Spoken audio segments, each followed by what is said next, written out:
We've got to make an intro video. We've got to make an... we gotta make an intro. I know. I know. Look at them. Simba, look.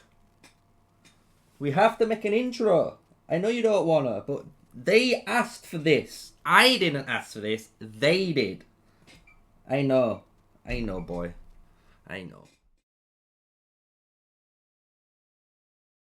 So yes, we're going to be going over a very cool video for the very first time with the video camera on today. So I'm going to go over the primary and deputy commanders, basically how it works, because you all keep asking how they work. So it's pretty simple. When we go into the actual hero screens, we're first going to look at the levels, because the level is where it all matters, right? So your primary commander, when you look at it, when you hit your certain levels, you're going to get access to your extra skills. But at level 20 is when you unlock the deputy slot, right? So that's when you can have your primary commander with a secondary commander. Very similar to Rise of Kingdoms. But the way it works in this game is exactly the same as Rise of Kingdoms 2. And if you've never played those type of games, don't worry. I'm going to show you a little trick right now on how you can find this information out.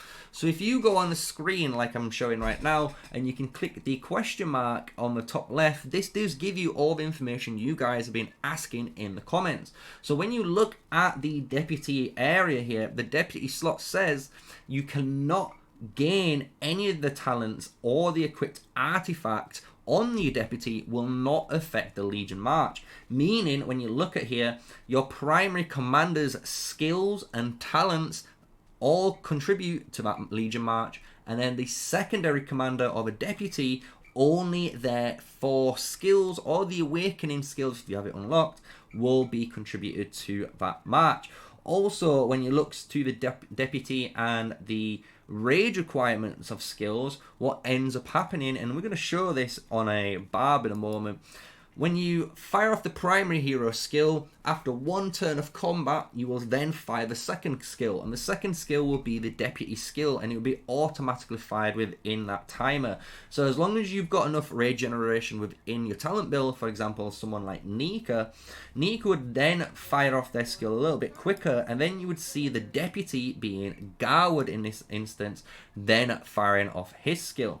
When we look at the whole march in total, again, this will only have the same skills or buffs that the Garwood is giving it. So right now, we have the Nika as the primary, and the Nika is going to allow us to have a 1500 damage factor with all these amazing skills that we love to see. Plus, we are running down the infantry tree here just to go down a little bit more of a rage and bruiser build for the Nika here. But when we look at the Garwood, our Garwood right now for the march will also give it a 1200 damage factor healing, that 20% extra damage taken reduction.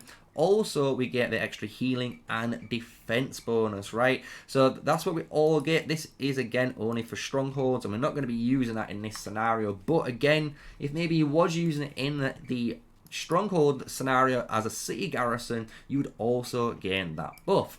So when we look at now hitting this march, for example, now we're going to watch how a march basically fights. So you have your rage generation from Nika's talents triggering all the way up, and when it hits to the 100% mark, that's when you see Nika fire, and then there we have the animation of Garwood plus that 2000 heal. So if you watch it again, you're going to have the Nika hit, then there's a pause of combat, and then the Garwood triggers. So there's always like 1 skill, 1 turn of wait, and then a second skill. So just kind of remember that 3-turn clock, and then that's how the skills rotate.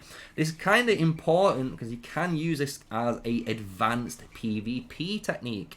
So technically, if this was a mage march right now, you could in theory fire your primary skill at the march that we're fighting right now, and then afterwards, if you can target a second march, this deputy could fire off into this target. This is a very advanced technique, and we will be covering it in a future video all about PvP.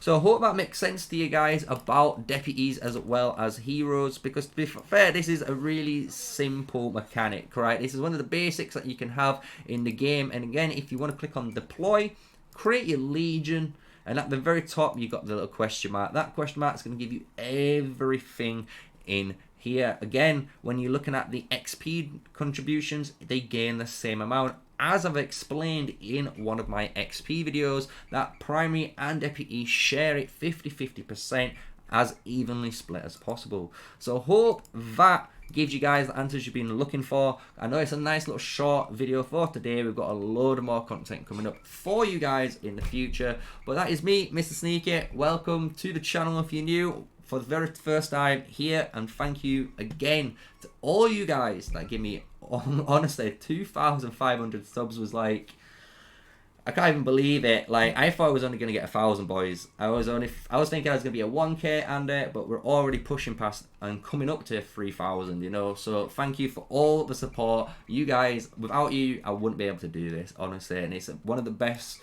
honestly, jobs that I could ask for, and you guys make it worthwhile. So again, thank you, thank you, thank you. I hope you guys can see that I am a man of my word, MrSneakyy.